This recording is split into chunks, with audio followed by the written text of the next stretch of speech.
1 தீமோத்தேயு 4:8 தேவ பக்தியானது இந்த ஜீவனுக்கும் இதற்கு பின்வரும் ஜீவனுக்கும் வாக்குத்தத்தம் உள்ளதாகையால் எல்லாவற்றிலும் பிரயோஜனம் உள்ளது. ஹல்லேலூயா. அதுக்கு முன்பாக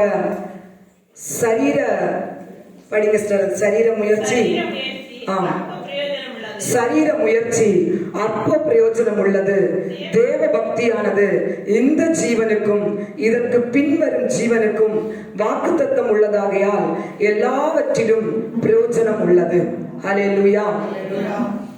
அப்போஸ்தலனாகிய பவுல் தீமோத்தேயுவுக்கு எழுதின நிருபத்திலே அவர் சொல்லுகிற ஒரு அருமையான ஆலோசனை என்று பார்த்தீங்கன்னு சொன்னா, சரீர முயற்சி அற்ப பிரயோஜனம் உள்ளது. ஹல்லேலூயா. இன்றைக்கு நாம அநேக நேரத்துல அற்ப பிரயோஜனமான காரியத்திற்காக பயங்கரமாக முயற்சி செஞ்சு ஓடிக்கொண்டிருக்கிறோம். இந்த உலக பிரகாரமான சில காரியங்களுக்காக அதிலிருந்து ஒரு ஆதாயத்தை நாம் பெற்றுக்கொள்ள வேண்டும் என்பதற்காக நாம் அதற்காக பல பிரயாசப்பட்டு முயற்சி செஞ்சு கொண்டிருக்கிறோம். பவுல் சொல்லுகிறார் பாருங்க, இப்படிப்பட்ட சரீர பிரகாரமான முயற்சி அற்ப பிரயோஜனம் உள்ளது. ஆனால் என்றென்றைக்கும் பிரயோஜனம் உள்ள ஒரு ஆசீர்வாதம் ஒன்று என்று உண்டு என்றால் அது தேவ பக்தி தான் என்று இந்த வேத பகுதியிலே பவுல் சொல்வதை பார்க்கலாம். ஹல்லேலூயா. தேவ பக்தி பாருங்க, இந்த ஜீவனுக்கும் இதற்கு பின் வரும் ஜீவனுக்கும் பிரயோஜனம் உள்ளதாய் இருக்கிறது என்று பவுல் சொல்வதை நாம் பார்க்கலாம். ஹல்லேலூயா. தெய்வத்துக்கு மேல வைக்கிற பக்தி இந்த ஜீவனுக்கும் இதற்கு பிறகு, அதாவது இந்த உலக வாழ்க்கைக்கு பிறகு நமக்கு இருக்கிற மறுமைக்குரிய இம்மைக்குரிய வாழ்க்கைக்கும் தேவ பக்தி மிகவும் பிரயோஜனம் உள்ளது என்று வேதம் சொல்லுவதை நாம் பார்க்கலாம். ஹல்லேலூயா. இன்றைக்கு நாம் பார்க்க போற செய்தியின் தலைப்பு பார்த்தீங்கன்னு சொன்னா, தேவ பக்தியை காத்து கொள்ளுங்கள். ஹல்லேலூயா. ஒவ்வொருவருக்கும் ஆண்டவர் தருகிற ஒரு கட்டளை என்று நாம் பார்க்கலாம். அந்த வேத பகுதியில் இருந்து ஒவ்வொருவரும் தெய்வத்தின் மேல் இருக்கிற பக்தியை நீங்கள் காத்து கொள்ளுங்கள். ஹல்லேலூயா. ஏனென்றால் இந்த பக்தி தான் இன்றைக்கும் இதற்கு பின் நமக்கு வைத்திருக்கிற வாழ்க்கைக்கும் பிரயோஜனம் உள்ளது என்று வேதம் சொல்லுகிறது. ஆனா இன்றைக்கு பாருங்க, இன்னை வாழ்ந்து கொண்டிருக்கிற இந்த நவீன உலகத்துல பாத்தீங்கன்னா தேவ பக்தி அப்படின்னு சொன்னாலே இன்றைக்கு அநேகர் அதை அசட்டை பண்ணுவதை நாம் பார்க்கலாம். உலகம் இன்றைக்கு விஞ்ஞானம் வளர்ச்சி அடைந்து கொண்டிருக்கிற இந்த காலகட்டத்திலே தெய்வமாவது பக்தி ஆவதான்னு சொல்லி பேசுகிற ஒரு சில கூட்டங்கள் இன்றைக்கு உண்டு. ஹல்லேலூயா. தெய்வ பக்தியை இன்றைக்கு ஒரு சிலர் அசட்டை பண்ணி கொண்டிருக்கிறார்கள். அது மட்டுமல்ல, ஒரு சிலர் பாத்தீங்கன்னா நான் தேவனுக்குள் பக்தியா தானே இருந்தேன், பக்தியா இருக்கிற நேரத்திலே என்னுடைய வாழ்க்கையிலே சில இழப்புகள் ஏன் நேரிட்டது, என்னுடைய வாழ்க்கையிலே ஏன் இந்த காரியம் சம்பவித்தது, நான் ஆண்டவருக்குள் பக்தியா இருக்கிற நேரத்திலே சிலர் என்னை வஞ்சகமாய் வஞ்சித்து என்னுடைய ஆசீர்வாதங்களை எல்லாம் சுரண்டி கொண்டு போய் விட்டார்களே, பக்தி எல்லாம் எதற்கு என்று பக்தியிலே குறைந்த அனுபவத்திலே சிலர் போவதையும் பார்க்கலாம். ஹல்லேலூயா. ஹல்லேலூயா. ஆண்டவருக்கென்று பக்தியா இருந்தவர்கள் சில சூழ்நிலைகளின் நிமித்தமும் உலக பிரகாரமான காரியங்களின் நிமித்தமும் அந்த பக்தியிலே கொஞ்சம் கொஞ்சமாய் குறைபடுகிறவர்களாய் காணப்படுகிறார்கள். ஹல்லேலூயா. இன்றைக்கு ஒவ்வொரு மதத்தில் உள்ள ஜனங்களும் தன்னுடைய தெய்வத்திற்கென்று சில பக்தியை வைத்துக் கொண்டு வெளிப்படுத்துவதை காணலாம். அவர்களுடைய வேதம் குறிப்பிட்ட சில காரியங்களை அவர்கள் பின்பற்றி அவர்கள் அந்த தெய்வத்திற்கு பக்தியா இருப்பதை வெளி தோற்றத்தின் மூலமாக நாம் காண முடியும். ஹல்லேலூயா. ஆனால் நாம் தெய்வம், நாம் ஆராதிக்கிற தெய்வத்தை நாம் எப்படி பக்தி உள்ளவர்களாய் பின்பற்ற வேண்டும் என்று வேதம் சொல்லுகிறது பாருங்க. ஆண்டவருடைய வார்த்தையை, ஆண்டவருடைய வசனத்தை கை கொள்ளுகிறவர்களாய் இருக்கும்போது நாம் அவருடைய பக்தியில் நிலைத்திருக்கிறவர்களாய் காணப்படுகிறோம். ஹல்லேலூயா. ஆண்டவருக்காக உற்சாகமாய் செய்கிறவர்களாய் இருக்கும்போது நாம் அவருக்குள் வைத்திருக்கிற பக்தியை நாம் வெளிப்படுத்துகிறோம். ஹல்லேலூயா. ஒரு ஆராதனைக்காக நாம் ஆண்டவருடைய சமூகத்திலே வந்து அமர்ந்து ஆண்டவரை ஆராதிப்பதற்காக பிரயாசப்படுகிற பிரயாசத்தை வெளிப்படுத்துவதன் மூலமாகவும் நாம் ஆண்டவருக்குள் இருக்கிற பக்தியை நாம் வெளிப்படுத்த முடியும். ஹல்லேலூயா. இன்னைக்கு அநேகர் பாத்தீங்கன்னா நான் பக்தியாய் இருக்கிறேன் என்று சொல்வார்கள், நான் ஆண்டவருக்குள் வைராக்கியமாய் இருக்கிறேன் என்று சொல்வார்கள். ஆனா பாத்தீங்கன்னு சொன்னா இந்த உலக பிரகாரமான ஆசாபாசங்களுக்கு முதலிடம் கொடுத்து விட்டு ஆண்டவருடைய சமூகத்தை இரண்டாவது கொடுக்கிற ஒரு அனுபவத்திலே இருக்கிறார்கள். ஹல்லேலூயா. இன்னைக்கு ஆராதனைக்கு ஏன் வரலன்னு ஞாயிற்றுக்கிழமை ஆண்டவரை ஆராதிக்கிறவர்களிடம் கேட்டாலும், இல்ல நம்ம தொடர்ந்து ஒரு பிரேயர் காலுக்கு வருகிறவர்களிடமும் ஆராதனைக்கு ஏன் வரவில்லை என்று கேட்டாலும் அவர்கள் சொல்லுகிற சில காரியங்கள் பார்த்தீங்கன்னா அவங்க பக்தியிலே குறைபட்டவர்கள் என்பதை அவர்கள் சொல்ற காரணத்தின் மூலமாகவே நாம் கணிக்க முடியும். ஹல்லேலூயா. இன்னைக்கு ஒரு கல்யாண வீடு வந்துட்டு திடீர்னு எங்க வீட்டுக்கு விருந்துக்காரன் வந்துட்டாங்க, திடீர்னு எனக்கு ஷாப்பிங் கொஞ்சம் காரியங்கள் வாங்க வேண்டியது இருந்தது, அதுக்காக போயிட்டோம், இன்னைக்குதான் குடும்பக்காரன் எல்லாம் நாங்க சேர்ந்தோம், அதனாலதான் நாங்க இன்னைக்கு வர முடியலன்னு சொல்லுவாங்க. ஹல்லேலூயா. அவங்கள்ட்ட இருக்கிற பக்தி குறைவு. ஹல்லேலூயா. பக்தி குறைந்து கொண்டு இருக்கிறது என்பது அர்த்தம். ஆண்டவரை ஆராதிக்க வேண்டிய நேரத்திலே, ஆண்டவருடைய சமூகத்திலே உட்கார வேண்டிய நேரத்திலே, ஆண்டவருடைய வார்த்தையை கை கொள்ளுகிற காரியங்களிலே, தேவ வசனத்துக்கு பயப்படுகிற காரியங்களிலே எவ்வளவுக்கு எவ்வளவு நாம் முன்னுரிமை கொடுக்கிறோமோ அவ்வளவுக்கு அவ்வளவு நாம் பக்தியை, தேவ பக்தியை காத்துக் கொள்ளுகிறவர்களாய் இருக்கிறோம் என்று வேதம் சொல்லுகிறது. அதுதான் இம்மைக்குரிய ஆசீர்வாதத்திற்கும் மறுமைக்குரிய ஆசீர்வாதத்திற்கும் ஏதுவாய் இருக்கிறது. ஹல்லேலூயா. வேதத்தில் நான் ஒரு மனிதரை உங்களுக்கு காட்டித்தர விரும்புகிறேன். தேவ பக்தி உள்ள ஒரு மனிதன். இன்றைக்கு ஆண்டவருக்குள்ளே நான் பக்தியா இருக்க முடியவில்லை சொல்லி சில காரணங்களை சிலர் சொல்லுவதை பார்க்கலாம். ஹல்லேலூயா.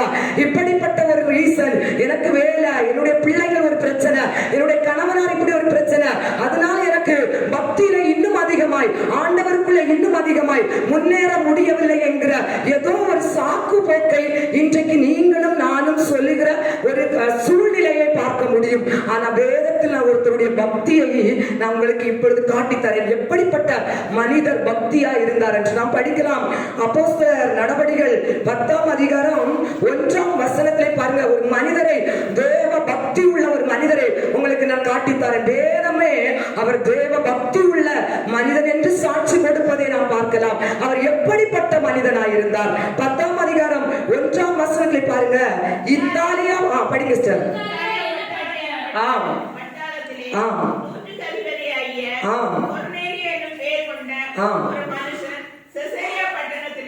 ஆம் ஒரு செகண்ட் ஸ்டாப் போதும்.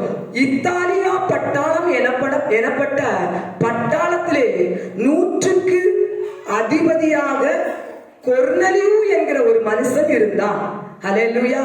இந்த கொர்நலியு என்கிற மனுஷன் பாருங்க, செசரியா என்கிற பட்டணத்தில் வாழ்ந்து கொண்டு வருகிறார். ஆனால் அவர் 100க்கு அதிபதியாய் ஒரு பட்டாளத்திலே பணி புரிகிற ஒரு தலைவராய் இருக்கிறார். ஹல்லேலூயா. ஒரு ஆர்மியில வேலை பார்க்கிற ஒரு தலைவர், ஒரு ஆபீசர். ஹல்லேலூயா. கொர்நலியு 100 பேரு அவருக்கு கீழே வேலை செய்யறாங்க.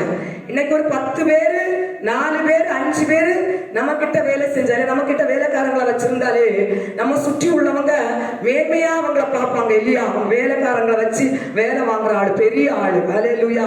ரொம்ப பிஸியான மேன். ஹல்லேலூயா. எப்போ ஒரு பிஸியா தான் இருப்பாரு நம்ம சொல்லுவோம். அவர் ரொம்ப அவர்கிட்ட அவ்வளவு ஈஸியா நம்ம போய் எல்லாம் பேச முடியாது, எப்போ அவருக்கு பிஸியா இருப்பாரு அப்படின்னு நம்ம சொல்லுவோம். ஆனா இங்க இவரு பாருங்க, கொர்நலியுன்னு சொல்ற மனுஷருக்கு கீழே 10-20 வேலைக்காரங்க இல்ல, 100 வேலைக்காரங்க இருக்கிறாங்க. அவரு இங்க போனா போவாங்க, இங்க வராத அங்க நில்லுன்னு சொன்னா நிப்பாங்க, அங்க உட்காரு எழும்பாதன்னு சொன்னா எழும்ப மாட்டாங்க, இதை செய்யாதன்னு சொன்னா செய்ய மாட்டாங்க, இப்ப சாப்பிடக்கூடாதுன்னு சொன்னா சாப்பிட மாட்டாங்க. அவ்வளவு அதிகாரம் உடைய ஒரு மனிதன் தான் இந்த கொர்நலியு. ஹல்லேலூயா. இவர் செசரியா பட்டணத்துல வாழ்ந்து கொண்டு வராரு. ஒரு பட்டாளத்துல ராணுவ அதிகாரியா பணி புரிந்துட்டு இருக்கிற இவரை குறித்து வேதம் சொல்லுகிற சாட்சி 2ஆம் வசனம் பாருங்க. அவன் தேவ பக்தி உள்ளவன். ஹல்லேலூயா. ஹல்லேலூயா. இன்னைக்கு நம்ம அநேக ஆலோசனைகளை நம்ம உங்களுக்கு தரோம். ஆண்டவருக்குள்ள இன்னும் ஏன் குடும்ப சூழ்நிலை இப்படிப்பட்ட பிரச்சனை சொல்லி ஏதோ ஒண்ணு நம்ம சாக்கு போக்கு சொல்றோம் பாருங்க. இந்த அதிகாரி 100 பேரை வச்சு வேலை வாங்குற ஒரு பட்டாளக்காரர் பாருங்க, தேவ பக்தி உள்ளவனாய் இருந்தான் என்று அவனை குறித்து வேதம் சாட்சி சொல்லுகிறது. ஹல்லேலூயா.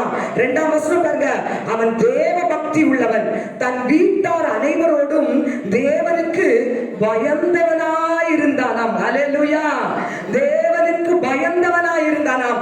அடுத்து பாருங்க, அவன் தான தர்மங்களை செய்து எப்பொழுதும் தேவனை நோக்கி ஜெபம் பண்ணி கொண்டிருந்தான். ஹல்லேலூயா. ஜெபம் பண்ணி கொண்டிருந்த ஒரு மனிதன். இவன் தேவனை அறிந்த தேவ மனிதன் அல்ல, இவன் ஒரு யூதன் அல்ல. ஹல்லேலூயா. புறஜாதி மனிதன். ஹல்லேலூயா. இன்னைக்கு நீங்களும் நானும் ஒரு புறஜாதியில் இருந்து தேவனால் தெரிந்தெடுக்கப்பட்ட மனுஷிகள். ஹல்லேலூயா. நம்ம யூத மனுஷன் இல்ல, ஆண்டவருடைய ஜனம் இல்ல, புறஜாதியில முதலா சுவிசேஷத்தை கேட்டு ரட்சிக்கப்பட்ட ஒரு மனிதர் தான் இந்த கொர்நேலியு. ஹல்லேலூயா. அவரை குறித்து வேதம் சொல்கிற சாட்சி, இவன் தெய்வ பக்தி உள்ளவன். ஹல்லேலூயா. தேவ பக்தி உள்ளவன், தேவனை அறியாத குடும்பத்தில் இருந்து தெரிந்தெடுக்கப்பட்ட ஒரு மனிதன். தாய் தகப்பனோ ஆண்டவரை குறித்தோ நீ பக்தியா இரு என்றோ சிறு வயதிலிருந்தே பிள்ளையை சொல்லி கொடுத்து வளர்க்கப்படாத ஒரு அனுபவத்திலே இருந்தவன் தான் இந்த கொர்நேலியு. ஹல்லேலூயா. அவன் தெய்வ பக்தி உள்ளவன். ஹல்லேலூயா. எவ்வளவு மெசியான ஒரு வாழ்க்கை வாழ்ந்துட்டு இருந்த மனுஷன் பாருங்க. 100 பேரை வச்சு வேலை வாங்கினா எப்படிப்பட்ட காரியமா இருக்கு நீங்க நினைச்சு பாருங்க. 2 பிள்ளைகளை வச்சுட்டு நம்ம வீட்டுல அந்த பிள்ளைகளை வச்சுட்டு ஓட முடியல நமக்கு. ஹல்லேலூயா. 2 பிள்ளைகளை படிக்க வைக்க முடியல, 2 பிள்ளைகளை நம்ம கீழ்ப்படுதலோட நடத்த முடியல. ஒண்ணு இப்படி சொன்னா அப்படி போவோம், ஒண்ணு அப்படி சொன்னா இப்படி போவோம். 100 பேர் 100 விதமா இருப்பாங்க. அப்படிப்பட்ட அதிகாரத்தில் இருந்த மனிதனும் பாருங்க எப்பொழுதும் ஜெபம் பண்ணி கொண்டிருந்தானா. அவன் தேவனுக்கு பயந்தவனா இருந்தானா, அவன் தெய்வ பக்தி உள்ளவனா இருந்தானா. ஹல்லேலூயா. ஹல்லேலூயா. அவருக்கு எப்ப பாருங்க சுவிசேஷம் அறிவித்தவர் எப்படிப்பட்டவரா இருந்திருப்பார், எந்த அளவு சுவிசேஷத்தை அவருக்குள் கொடுத்திருப்பார் நீங்க பாருங்க. ஹல்லேலூயா. எந்த அளவுக்கு கேட்ட வார்த்தையை தனக்குள்ளே எடுத்துக்கொண்டு அதன்படி தன்னுடைய வாழ்க்கையை நடத்தினார் என்று நீங்க பாருங்க. ஹல்லேலூயா.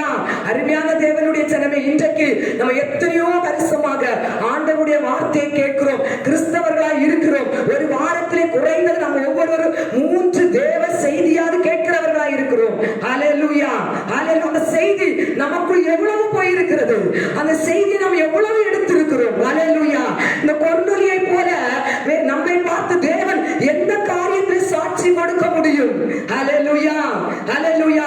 22ஆம் வசனத்திலே சொல்லப்பட்டிருக்கிறது பாருங்க, யூதர்களே இவனை பார்த்து நல்லவன் என்று சாட்சி கொடுத்தார்களாம். ஹல்லேலூயா. கரங்களை தட்டி ஹல்லேலூயா கர்த்தரை மகிமைப்படுத்தலாமா. யூதர்களே இந்த புறஜாதியான மனுஷன் கொர்நேலியை குறித்து அவன் நல்லவன் சொன்னாங்க. பொதுவாகவே யூதர்கள் புறஜாதி மனிதர்களை பார்த்து நல்லவங்கன்னு மேன்மை பாராட்டவே மாட்டாங்க. இவங்களுக்குள்ள எப்பவும் தாங்கதான் மேன்மக்கள் ஒரு எண்ணம் யூதர்களுக்குள்ளால இருந்துட்டே தான் இருக்கும். மற்றவங்களை இலக்காரமாக தான் பார்ப்பாங்க. அப்படிப்பட்ட அந்த யூதர்களே புறஜாதியான கொர்நேலியை பார்த்து சாட்சி கொடுக்கிறாங்க. ஹல்லேலூயா. என்ன சாட்சி கொடுத்தாங்க? 22ஆம் வசனம் படிக்கலாமா?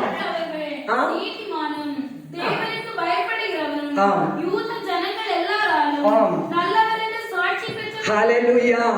நீதிமானும் தேவனுக்கு பயப்படுகிறவனும் யூத ஜனங்கள் எல்லாராலும் நல்லவன் என்று சாட்சி கொடுத்த ஒரு மனிதன் தான் இந்த கொர்நேலியு. ஹல்லேலூயா. ஏன் இந்த சாட்சியை கொர்நேலியு வாங்கினான் தெரியுமா? அவன் தேவன் மேல பக்தியா இருந்தான். ஹல்லேலூயா.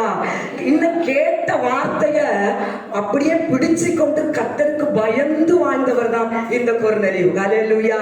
அப்படிப்பட்ட ஒரு கொர்நேலியுவுக்கு புறஜாதி ஜனங்கள் கொடுத்த சாட்சி நல்லவன் என்று.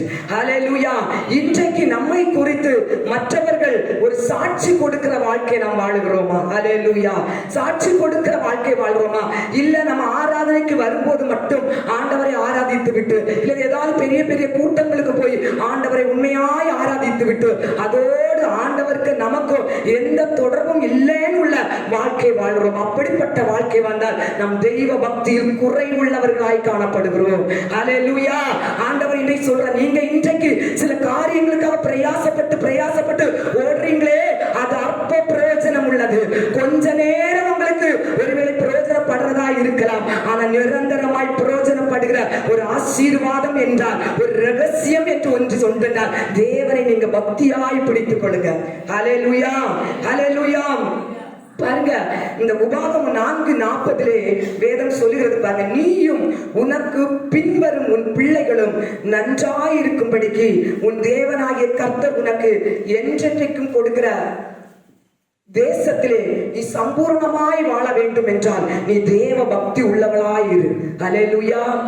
இன்றைக்கு பாருங்க, நம்ம ஆண்டவரை ஆராதிக்க வரோம், ஆண்டவருடைய சமூகத்தில் போயிருந்து ஆண்டவரை உண்மையாய் நம்ம தேடுறோம், ஆண்டவருடைய வார்த்தையின்படி நம்முடைய வாழ்க்கையை வழி நடத்துவதற்காக பிரயாசப்படுகிறோம், பக்தி உள்ளவர்களாய் இருக்கிறோம். இதுல என்ன பிரயோஜனம்? ஹல்லேலூயா.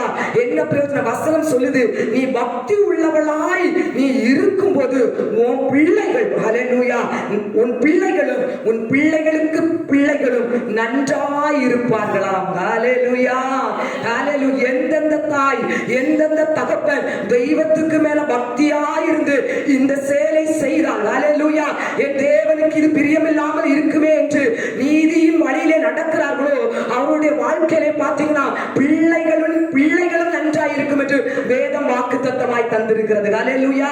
இன்றைக்கு நீங்க ஓடுறீங்க, இன்றைக்கு ஆண்டவரை தேடுறீங்க, பைபிளை படிக்கிறீங்க, ஐயோ இந்த காரியத்தை நான் செய்தால் இது தேவனுக்கு விரோதமான காரியமாகிருமே, இது ஆண்டவருக்கு பிரியமில்லாத காரியமே என்று சொல்லி வேத வசனத்திற்கு பயந்து நடுங்கி ஓடியும் நான் எதையும் காணவில்லையே, எந்த நன்மையும் பார்க்க முடியல, பொய் என்னத்துக்கு தான் என்று நீங்க நினைக்கிறீங்களா? ஆண்டவர் இன்றைக்கு வாக்குறுதியா சொல்றாரு, நீ ஓடு, உன் பிள்ளையும் உன் தலைமுறையும் நல்லா இருக்கும். ஹல்லேலூயா. இது ஒரு நாளுமே வீணாய் போகாது. ஆமென். ஹல்லேலூயா. தேவ சமூகத்தை வாஞ்சித்து ஓடி வருகிற ஜனங்களுடைய வாழ்க்கையில கர்த்தர் கொடுக்கிற வாக்குத்தத்தம் இன்னும் ஒருவேளை உன் சூழ்நிலை ஆசீர்வதிக்கப்பட்டது போல தெரியாம இருக்கலாம், ஆனால் உன்னுடைய தலைமுறை உன் பக்தியின் மூலமாக என்றென்றைக்கும் ஆசீர்வதிக்கப்பட்டிருக்கும். ஹல்லேலூயா, ஹல்லேலூயா. பாருங்க, ஒரு முறை ஒரு வாத்தியார், வயசான ஒரு வாத்தியார் அப்படியே ஒரு வீட்டுல முன்னால உட்கார்ந்து இருக்காரு. அவர்கிட்ட வந்து பேசுறதுக்காக ஒரு 40-50 வயது மதிக்கத்தக்க ஒருத்தர் ஓடி வரார். வந்து வாத்தியார்ட்ட சொல்ற, ஐயா, உங்களுடைய அந்த தூரத்து உறவுல இருக்கிற இன்னாருடைய வீட்டுல உள்ள பையனை பாத்தீங்கன்னு சொன்னா இன்னைக்கு போலீஸ் பிடிச்சிட்டு போயிட்டு ஊரெல்லாம் பயங்கர பரபரப்பா பேசிட்டு இருக்காங்க, உங்களுக்கு தெரியுமா அப்படின்னு சொல்லிட்டு இவரு அந்த வாத்தியார்ட்ட போய் கேட்கிறார். ஹல்லேலூயா. அப்ப இவரு என்னாச்சு, ஏன் போலீஸ் பிடிச்சிட்டு போச்சுது அப்படின்னு சொல்லி கேட்கிறார். அது ஐயா, அது அடுத்த தெருவில் உள்ள ஒரு வீட்டுல ராத்திரி போய் பூட்டை உடைச்சி பாத்தீங்கன்னா இவன் திருடிட்டு வந்துட்டான். போலீஸ் உடனே இவனை கண்டுபிடிச்சு இன்னைக்கு காலையில போய் அரெஸ்ட் பண்ணி ஜெயில கொண்டு வச்சுட்டாங்க அப்படின்னு சொல்லி சொல்றார். இவரு சரியா அப்படின்னு சொல்லிட்டு அப்படியே சேர்ல உட்கார்ந்துட்டு இந்த ஜெயில அடைக்கப்பட்ட அந்த பையனுடைய தலைமுறையை ஒரு தலைமுறை, அதுக்கு முந்தின தலைமுறை கொஞ்சம் அவர் ஆராய்ச்சி பண்ணி பார்க்கிறார். கொஞ்சம் அப்படியே யோசனையில கொண்டு வர்றாரு.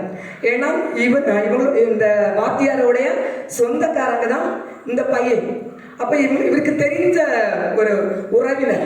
அப்ப அவருடைய அந்த பையனுடைய அப்பா, தாத்தா அந்த தலைமுறைகளை அப்படியே யோசனை பண்றாரு. அதே இந்த பையனுடைய தாத்தாவுடைய அண்ணன் அந்த தலைமுறையும் அப்படியே இருந்து ஆராய்ச்சி பண்ணி பார்க்கிறேன். அந்த தலைமுறை பார்த்தீங்கன்னு சொன்னா ரொம்ப ஆசீர்வாதமா இருக்குது. ஆனா அந்த ஜெயில அடைக்கப்பட்ட இந்த பையனுடைய அப்பா, தாத்தா இந்த தலைமுறைகள் பார்த்தீங்கன்னு சொன்னா மிகவும் அவங்களுடைய சூழ்நிலை பார்க்கும்போது பரிதவிக்கிற ஒரு தலைமுறையா இருக்கிறது. காரணம் என்னன்னு சொல்லி அவர் பார்க்கிறாரு. அந்த 2 பேர் அண்ணன் தம்பி இந்த தலைமுறை, அந்த 2 பேரும் பாத்தீங்கன்னா ஒரே வீட்டுல பிறந்தவங்க. ஒருத்தர் சின்ன வயசுல இருந்தே தேவ பக்தியில வளர்க்கப்பட்டவர். ஒருத்தர் பெற்றோர்கள் ஆண்டவருக்கு பயந்து வாழுன்னு சொன்னாலும் அதை உதாசீனப்படுத்திட்டு அசட்டை பண்ணி நண்பர்களோடு ஊர் சுற்றி அப்படி ஜாலியா தன்னுடைய வாழ்க்கையை நடத்தினவர். அவருடைய தலைமுறை பார்த்தீங்கன்னு சொன்னா, அவருடைய தலைமுறை அடுத்து அவருக்கு வந்த பிள்ளைகள் பிள்ளைகள் ஒவ்வொன்றும் பார்த்தீங்கன்னா திருடர்களாகவும் கொலைக்காரர்களாகவும் வாழ்க்கையில ஒரு நல்ல நிலைமையில, சமுதாயத்துல ஒரு நல்ல நிலைமையில இல்லாத அனுபவத்தில் இருக்கிறவர்களாகவும் பார்த்தீங்கன்னா, சில திருமணம் ஆகி கூட ஒரு குடும்பத்திலே ஒரு ஐக்கியம் இல்லாத ஒரு சீரழிந்த ஒரு தலைமுறையாய் அந்த தலைமுறை வந்து கொண்டிருக்கிறதை அவர் யோசனை பண்ணி பார்க்கிறார். அதே வீட்டில் பிறந்த இன்னொரு அண்ணனுடைய அந்த தலைமுறை எடுத்து பார்க்கிறார். அவர் சிறு வயதிலிருந்தே ஆண்டவருக்காக ஓடினவர், தன்னால் முடிந்த அளவு தேவனுக்காக ஊழியம் செய்தவர், கர்த்தருடைய சமூகத்தில் இருந்து தன்னை முழுமையாக ஆண்டவருக்காக அர்ப்பணித்தவர், வேத வசனத்தை படித்தவர், கர்த்தருக்கு பயந்து நடந்த அந்த தலைமுறை பார்த்தீங்கன்னு சொன்னா ஒவ்வொருத்தங்களும் டாக்டராகவும் வக்கீலாகவும் ஊழியக்காரர்களாகவும் நல்ல ஒரு சமுதாயத்தில் நல்ல ஒரு நிலைமையில் இருக்கிறவர்களாகவும் அவர் பார்க்கிறார். ஹல்லேலூயா. பாருங்க, அப்ப தேவ பக்தியிலே உருவாக்கப்பட்ட சந்ததியுடைய ஆசீர்வாதமும் மனம்போன போக்கிலே எப்படி வாழலாம் என்று வாழுகிற தலைமுறையுடைய சந்ததியும் நம்ம எடுத்து பார்த்தால் உதாரணமாக நாமவே கணித்துக் கொள்ள முடியும். ஹல்லேலூயா. எந்தெந்த தாய் எந்தெந்த தகப்பன் தேவனுக்காக தன்னுடைய வாழ்க்கையை முழுவதுமாக கொடுத்து ஓடுறாங்களோ அவங்க தலைமுறை நிச்சயமா பூமியிலே நன்றாயிருக்கும். அது வேதம் கொடுத்த வாக்குத்தத்தம். ஹல்லேலூயா, ஹல்லேலூயா. பாருங்க, இரண்டாவது பக்தி உள்ளவன். சங்கீதம் 4:8 பாருங்க, தலைமுறை மிகவும் ஆசீர்வாதமா இருக்கும். ஹல்லேலூயா, ஹல்லேலூயா. தூக்கம் வருதா? ஹல்லேலூயா. ஃபேன் இல்லாம நமக்கு தூக்கம் வருது பாத்தீங்களா? சங்கீதம் 4:8 படிக்கலாமா? பக்தி உள்ளவனை கர்த்தர் தமக்காக தெரிந்து கொண்டார் என்று அறியுங்கள், நான் கர்த்தரை நோக்கி கூப்பிடுகையில் அவர் கேட்பார். ஹல்லேலூயா. முதலாவது பாருங்க, பக்தி உள்ளவனுடைய தலைமுறையை கர்த்தர் பூமியிலே நன்றாய் இருக்கும்படி வைத்திருப்பார். ஹல்லேலூயா. இங்க இன்னைக்கு ஓடுற ஒவ்வொரு ஓட்டத்துக்கும் தலைமுறை ஆசீர்வாதத்தை சொல்லுங்களேன் சொந்தப்படுத்தும். ஹல்லேலூயா. என் பிள்ளைங்க நன்றா இருப்பாங்க. ஹல்லேலூயா.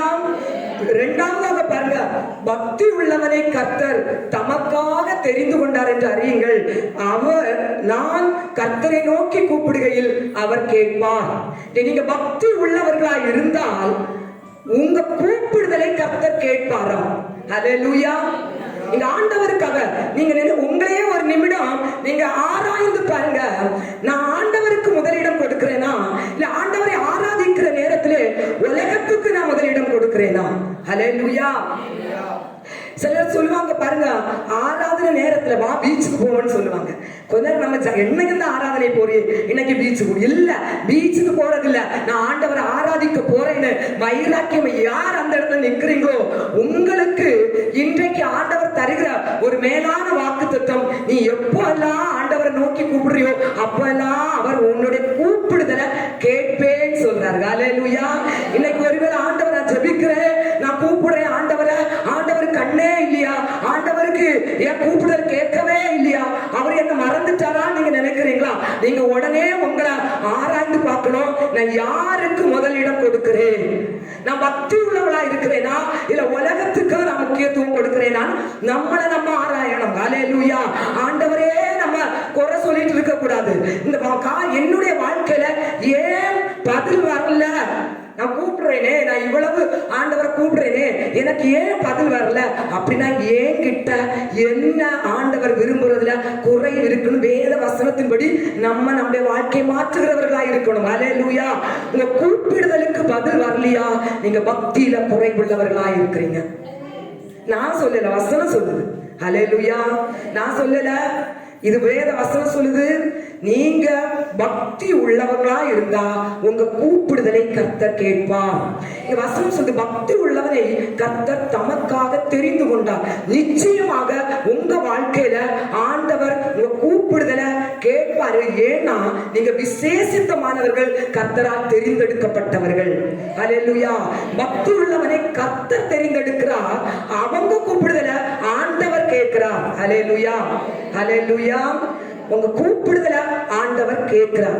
சில நேரத்துல உங்க கூப்பிடுதலுக்கு உடனே பதில் வரலன்னு சொன்னாலும் ஆண்டவர் உங்க கூப்பிடுதலுக்கு கூப்பிடுதல் கேட்டுதான் இருக்காரு. சில நேரத்துல பதில் காலதாமதம் ஆகலாம். ஆனாலும் நீங்க ஆண்டவருக்கு முதலிடம் கொடுக்கிறவர்களா இருந்தால் உங்க இருதயத்துல ஒரு நம்பிக்கை வேணும். ஆண்டவர் என் கூப்பிடுதலை கேட்கிறாரு, நிச்சயமா எனக்கு அவர் பதில் தருவார். ஹல்லேலூயா, ஹல்லேலூயா. நீங்க உங்க பிள்ளை உங்க அப்பாவை கூப்பிடுறீங்க, அப்பா அப்பா. நம்ம எல்லாரும் அப்பா அப்பா முடிஞ்சு போச்சு. அப்பாவோட கேட்க மாட்டோம். நம்ம கணவனார் இல்ல நம்மளை வழி நடத்துறவங்கள கேட்போம், எனக்கு இந்த பொருள் வேணும்னு அவங்கள கூப்பிடுவோம். நம்ம கூப்பிடும் போது என்னன்னு கேட்பாங்க, இது வேணாம்னு நம்ம சொல்றோம் இல்லையா? அப்ப கேட்கும் போது நமக்கு என்ன தேவைன்னு கேட்கிறவர் அறிஞ்சிருக்காரு. அல்லேலூயா. அப்ப நீங்க கூப்பிடுறத கேட்டாருன்னா உங்களுக்கு என்ன தேவைன்னு அவருக்கு தெரியும், எதுக்காக கூப்பிடுறீங்கன்னு தெரியும், எந்த சூழ்நிலையில கூப்பிடுறீங்கன்னு தெரியும், எல்லாம் தெரியும். ஆனா ஏற்ற நேரத்துல அவர் உங்களுக்கு ஆசீர்வாதமாக அவர் தருவார். அல்லேலூயா, அல்லேலூயா.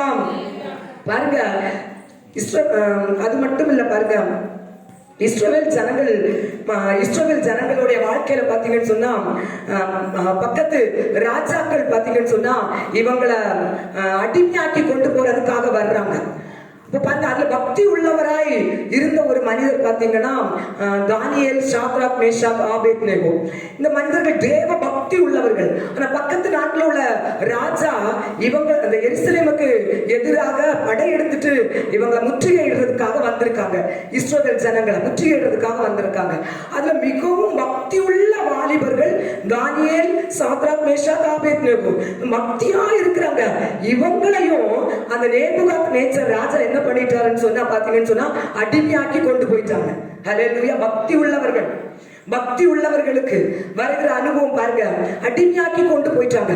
அடிமையாக்கி ஒரு ராஜா ஒருத்தங்களை கொண்டு போறாருன்னு சொன்னாலே இவங்களுக்கு பல யோசனை வந்திருக்கும் இல்லையா? நான் ஆண்டவற்றை இவ்வளவு பக்தியா இருந்தேன், நான் ஆண்டவருடைய வார்த்தைக்கு பயந்து நான் வாழ்ந்தேன், ஆண்டவருக்காக ஆண்டவருடைய சமூகத்திற்கு நான் ஓடுறதுல உற்சாகமாய் ஓடுறேன். ஆனா என்ன இன்னொருத்தங்க அடிமையாக்கி கொண்டு போறாங்களே, எனக்கு பக்தியா இருந்து என்ன பிரயோஜனம்? அவங்க ஒருவேளை நினைச்சிருக்கலாம், ஏன்னா அடிமையாக்கி ஒரு ராஜா கொண்டு போனா அங்க அடிமைக்காரங்க வேலைக்காரங்களை போல நடத்துவாங்க. ஒரு வார்த்தை கூட இவங்க தன்னுடைய நியாயத்தை எடுத்து சொல்ல முடியாது இல்லையா? அடிமைக்காரங்களுக்கு எதுவுமே சொல்ல முடியாது. அப்படிப்பட்ட ஒரு அனுபவத்துல போறாங்க. போகும்போதே பல யோசனை இந்த வாலிபர்களுக்குள்ளால இருக்குது. ஹல்லேலூயா. நான் பக்தியா ஆண்டவரை தேடினேனே, இப்ப ஏன் எனக்கு இந்த தாழ்மையான ஒரு அனுபவத்துக்கு கர்த்தர் கொண்டு போனார் என்று. ஹல்லேலூயா. அப்படியே போறாங்க பாருங்க.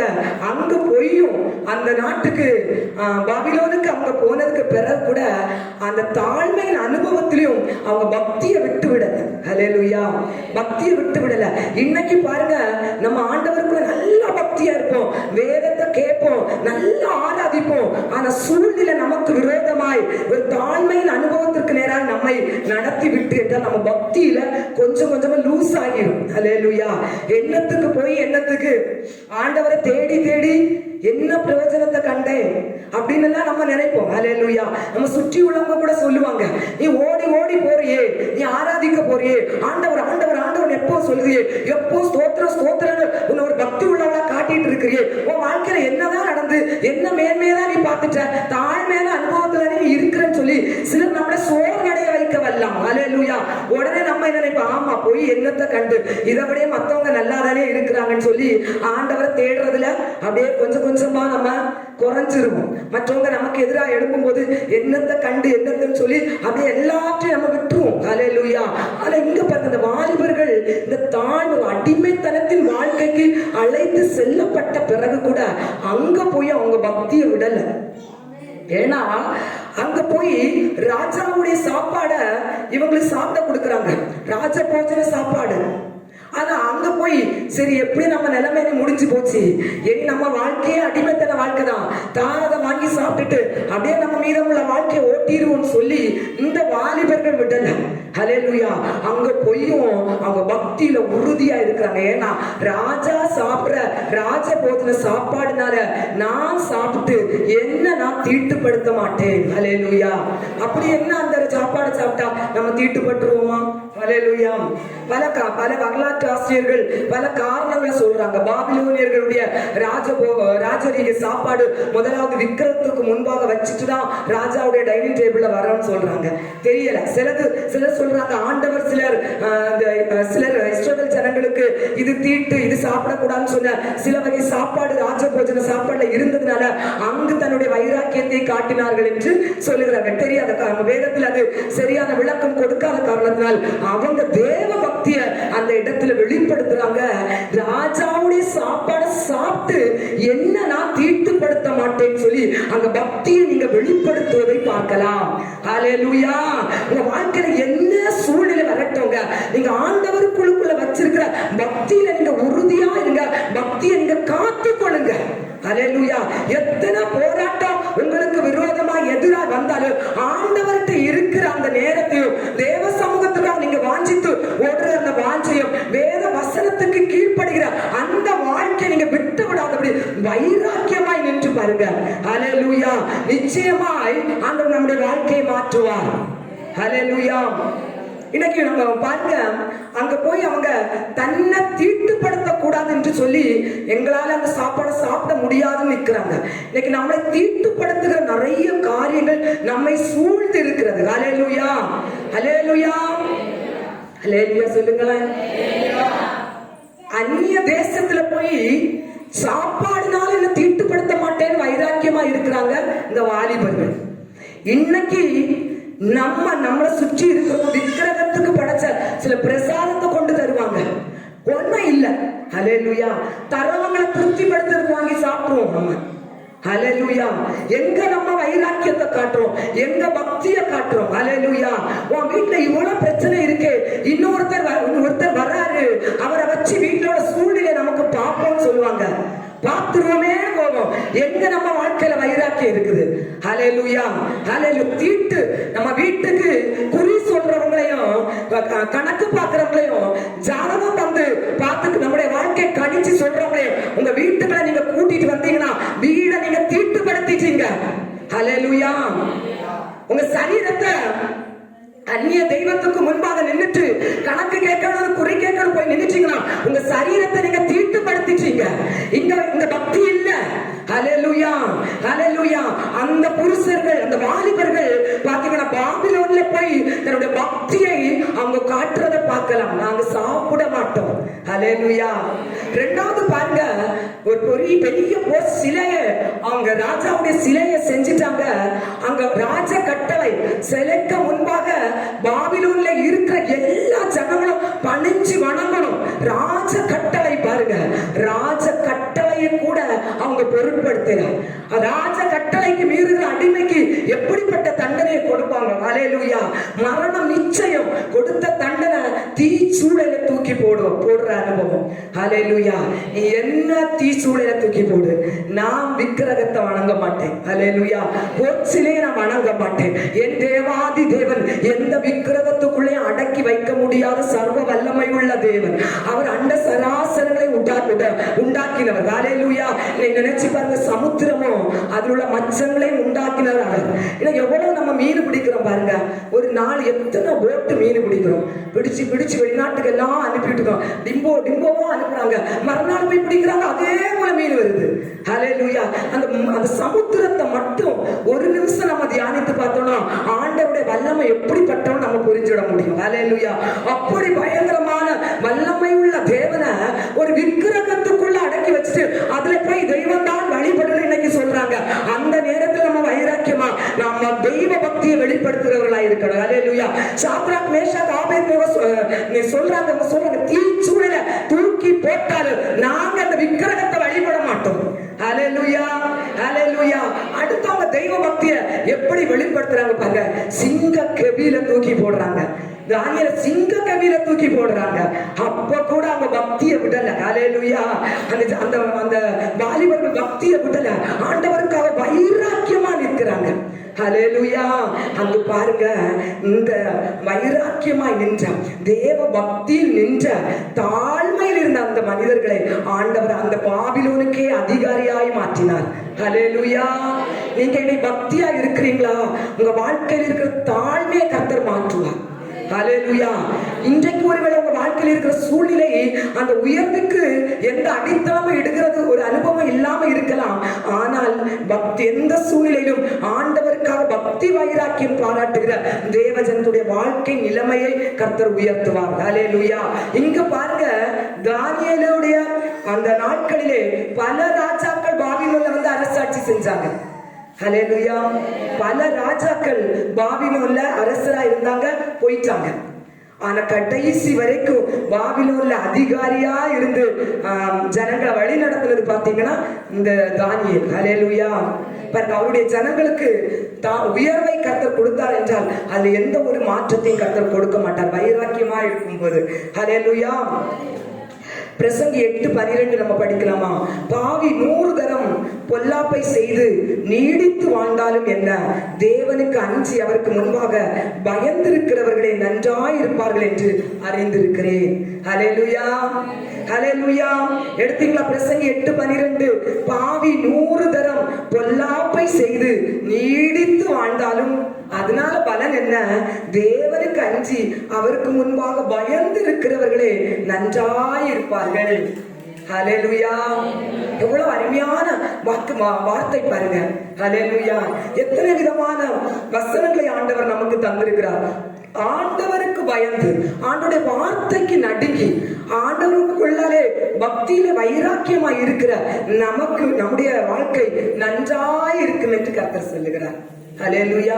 நமக்கு சோர்ந்தே போக வேண்டாம், உங்க வாழ்க்கை நன்றாய் இருக்கும். ஹல்லேலூயா. நம்முடைய வாழ்க்கை நன்றாய் இருக்கும். நீங்க ஆண்டவருக்கு பயந்து வாழுகிறவர்களா இருப்பீர்களா? எந்த சூழ்நிலையிலும் இருக்கிற சூழ்நிலை பார்த்து பயப்படாதுங்க. நிச்சயமா நம்முடைய வாழ்க்கையை நன்றாய் மாற்றுகிறவரை தான் நாம் நம்பிக்கொண்டிருக்கிறோம். ஹல்லேலூயா. யோசேப்பு பாருங்க, சின்ன வயதிலிருந்தே பக்தி உள்ள ஒரு மனிதன் யோசேப்பு, தெய்வ பக்தி உள்ளவன். ஹல்லேலூயா. ஆனா அவனுடைய வாழ்க்கையில பாருங்க, யோசேப்புடைய வாழ்க்கையில சொந்த சகோதரர்கள் அண்ணன்மார்களே அவன் மேல பொறாமப்பட்டு அவனை குழியில தூக்கி போடுறாங்க. அம்மா ஏற்கனவே இல்லை, அப்பாவுடைய பாசம் மட்டும்தான் கிடைக்குது. இப்ப அப்பாவுடைய துணையும் இல்லை. ஒரு அனாதையாக்கப்பட்ட ஒரு தேவ பக்தி உள்ள மனிதன். ஹல்லேலூயா. ஆண்டவர் மேல பக்தியா இருந்தவர் பாருங்க, அம்மா அப்பா விட்டு பிரியிறான், குழியில தூக்கி போடுறாங்க. அடுத்தவங்க சகோதரங்க பாருங்க, எகிப்தியர்களுக்கு விலைக்கு அடிமையா வித்துட்டாங்க. அங்கு போத்திபார்னு சொல்ற ஒருத்தர் காசு கொடுத்து இவரை தன்னுடைய வீட்டு வேலைக்காக வாங்குறார். ஹல்லேலூயா. அங்க போய் பாருங்க, போத்திபாருடைய மனைவி நிமித்தம் செய்யாத ஒரு பாவத்துக்காக, செய்யாத தப்புக்காக ஜெயில கொண்டு போடுறாங்க. எப்படி பாருங்க, தேவ பக்தி உள்ள மனிதனுடைய வாழ்க்கையில் வருகிற பிரச்சனை.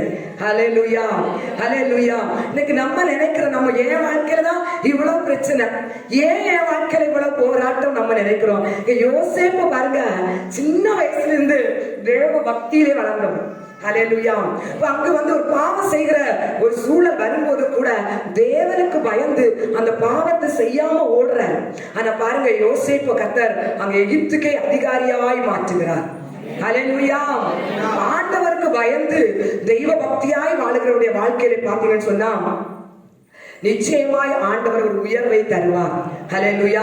ஒரு அம்மா பாத்தீங்கன்னா ஒரு ஊழியக்காரற்ற போய் அவங்க வாழ்க்கையில இருக்கிற எல்லா வேதனையும் ஒரு ஆதங்கத்தோட போய் சொல்றாங்க. ஐயா, என்னுடைய மகள் பாருங்க 30 வயசாச்சு, நாங்க 25 வயதுல இருந்தே நாங்க என் மகளுக்கு திரும்ப வரன் பார்த்துட்டு இருக்கிறோம். ஆனா ஒண்ணுமே எங்களுக்கு அமையல, எந்த ஒரு காரியமே எங்களுக்கு வாய்க்கல அப்படின்னு சொல்லி அவங்க அந்த ஊழியக்காரற்ற போய் சொல்றாரு. ஆனா பாருங்க, என் மகா சின்ன வயசுல தெய்வ பக்தி உள்ள மகளாக வாழ்ந்தா. நாங்க கடவுளுக்கு பயந்துதான் அவளை நாங்க நடத்தினோம். சண்டே கிளாஸ், வசனம் படிக்கிறது, எந்த காரியம் இருந்தாலும் ஆண்டவருக்கு பயந்து அவன் நடந்த ஒரு பக்தி உள்ள பிள்ளாவா. ஹல்லேலூயா. ஆனா எங்களுடைய பிள்ளையுடைய வாழ்க்கையில பாருங்க, ஒரு திருமணத்திற்காக இத்தனை நாள் நாங்க ஆண்டவரை நோக்கி பார்த்து ஜெபித்து கொண்டிருக்கிறோம். எங்க வாழ்க்கையில இன்னும் பதில் வரலையே. ஆனா இவ்வளவு கூட உள்ள பிள்ளைங்க பாருங்க, துன்மார்க்கமா நடந்தாங்க, தீமையான வழியில நடந்தாங்க, மனம் போல போக்குல வாழ்ந்தாங்க. அந்த பிள்ளைங்க எல்லாம் 25-26 வயசுல எல்லாம் நல்ல ஒரு திருமணம் பண்ணி இன்னைக்கு ஆசீர்வாதமான ஒரு வாழ்க்கை வாழ்ந்துட்டு இருக்கிறாங்க. ஆனா என் பிள்ளையுடைய வாழ்க்கையில ஏன் இப்படி நாங்க பக்தியா இருந்து என்னையா பிரயோஜனம்? அந்த பிள்ளைங்க உலக பிரகாரமா வாழ்றவங்க எல்லாம் இன்னைக்கு நல்லா வாழ்றாங்களே, என் வாழ்க்கையில ஏன் ஐயா இப்படி அப்படின்னு சொல்லிட்டு அந்த பாஸ்டர், அந்த ஊழியக்காரர்கிட்ட இந்த தாய் போய் தன்னுடைய வேதையெல்லாம் கொட்டி புலம்புனாங்களாம். அப்ப அந்த ஊழியக்காரர் சொன்னாரா, நீ நெடுநாள் காத்திருப்பது உன் இருதயத்தை இழைக்க பண்ணும், ஆனா உனக்கு விரும்பினது வரும்போது உன்னுடைய ஜீவ விருட்சத்தை போல அது ஆசீர்வாதமா இருக்கும் என்று. நீ நிறைய நாளா காத்திருக்கிற, நீ இழைச்சி போயிருக்கிற, ஆனா உனக்கு விரும்பினது வரும்போது அது மிகுந்த சந்தோஷத்தை கொடுக்கும். ஆனா நீ ஆண்டவருக்குள்ள பக்தியா இருக்கிறல, நீ கவலையே படாத, உனக்கு நன்மையானதை கர்த்தர் செய்வார் என்று. ஹல்லேலூயா, ஹல்லேலூயா. ஒரு நாள் கூட ஆண்டவருக்காக நீங்க சோர்ந்து போகாதுங்க. ஹல்லேலூயா. ஆண்டவருக்காக ஓடுறவங்க நீங்க சோர்ந்து போகாங்க. உங்க பிள்ளைங்க நல்லதா இருப்பாங்க. நிச்சயமா நீங்க எதிர்பார்த்திருக்கிற காரியத்தை ஆண்டவர் ஆசீர்வாதமா தருவார். இந்த உலகத்துக்குரிய காரியம் மட்டும் இல்ல, மர்மைக்குரிய காரியத்தில் மர்மைக்குரிய வாழ்க்கையிலும் உங்களை அங்க ஒரு ஆசீர்வாதத்தை கர்த்தர் வைத்திருக்கிறார். ஹல்லேலூயா. ஆண்டவரை தேடுறதை விட்டுறாதுங்க. ஆண்டவருக்கு பயந்து வாழ்ற வாழ்க்கையில இன்னும் அதிகமா முன்னேறி செல்லுங்க. எத்தனையோ வார்த்தையை நம்ம கேட்கிறோம் இல்லையா, அந்த வார்த்தையின்படி நம்முடைய வாழ்க்கையை நடத்துவதற்கு நம்ம பிரயாசப்படுவோம். ஹல்லேலூயா, ஹல்லேலூயா. கொர்நேலியோ பார்த்து மற்ற ஜனங்கள் சாட்சி கொடுத்தப்பல உண்மையிலேயே ஒரு பக்தி உள்ளவா நம்மளை பார்த்து சாட்சி கொடுக்கிற ஒரு வாழ்க்கை நம்ம வாழ்றதுக்கு நம்ம பிரயாசப்படுவோம். ஹல்லேலூயா. உசியா ராஜான்னு ஒரு ராஜா பாத்தீங்கன்னு சொன்னா, ஆண்டவரை தேடின நாட்களில் எல்லாம் பாத்தீங்கன்னா அவருடைய காரியம் ஆசீர்வாதமாய் நடந்து கொண்டே இருந்தது. என்றைக்கு அந்த உசியா ராஜா தன்னை ஆண்டவரை விட்டுட்டு தன்னை பெருமைப்படுத்தி மேன்மைப்படுத்தி உலகத்தான் போல வாழ தொடங்கினாரோ, அன்றைக்கே அவருடைய வாழ்க்கையிலே ஒரு ஆசீர்வாதம் இழந்த ஒரு அனுபவத்தை நாம் பார்க்கலாம். 2 நாளாகும் 26:5 எல்லா காரியத்தையும் கர்த்தர் விருத்தி அடைய செய்தார். இன்னைக்கு நீங்க ஆண்டவரை தேடுங்க, நிச்சயமாய் ஒரு விருத்தியை உங்க வாழ்க்கையில காணுவீங்க. இங்க உசியா ராஜா ஆண்டவரை தேடினாரு. 2 நாளாகவும் 26:5 தேடின நாட்களில் எல்லாம் அவர் விருத்தி அடைந்து கொண்டே இருந்தார். அவருடைய ராஜ்யம் விருத்தி அடைந்து கொண்டே இருந்தது. ஹல்லேலூயா. என்றைக்கு ஆண்டவரை தேடுறத விட்டாரோ அன்றைக்கு அவருடைய வாழ்க்கையில் ஒரு தாழ்மையின் அனுபவத்திற்கு சென்று கொண்டிருக்கிறார். ஹல்லேலூயா, ஹல்லேலூயா. ஆண்டவரை நீங்க தேடுங்க, ஆண்டவருக்குள்ள வைராக்கியமா இருங்க. விசேஷமாக வேத வசனத்தின்படி தன்னுடைய வாழ்க்கையை கட்டுகிறவர்களாய் நீங்க மாறுங்க. நிச்சயமாய் கர்த்தர் உங்க வாழ்க்கையை ஆசீர்வதிப்பார். ஹல்லேலூயா, ஹல்லேலூயா. நம்ம எல்லாரும் இருக்கிற இடத்துல எழுந்து நின்று நம்ம ஜெபிப்போம். ஆண்டவரே, நாங்க பக்தி உள்ளவர்களாய் எங்களை நீங்க தெரிந்து கொண்டிருக்கீங்கப்பா. நீங்க அதனால எங்க கூப்பிடுதலை நீங்க கேட்கிற தெய்வமா இருக்கிறீங்க. ஒருவேளை பக்தியில நாங்க குறைவுள்ளவர்களா நாங்கள் இருக்குமே, உலக பிரகாரம்